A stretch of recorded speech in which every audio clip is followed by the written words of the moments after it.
إن إذا عبثوا في معظم السلطات، إحنا عندنا صمام أمان بعد الله سبحانه وتعالى اللي هو الحراك الشعبي والحراك الشبابي اللي أسقط حكومة الفساد ومجلس القبيضة. اليوم قاعد يخونون الشرفاء من أبناء هذا الوطن، قاعد يصورونهم في التآمر وقلب نظام الحكم.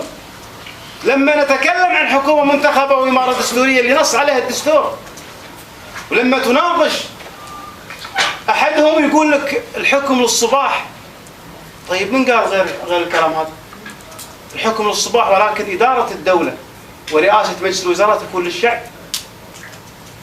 أعتقد وصلنا لمرحلة يجب أن نشرك الشعب، وهذه نتيجة طبيعية للمكتسبات الشعبية.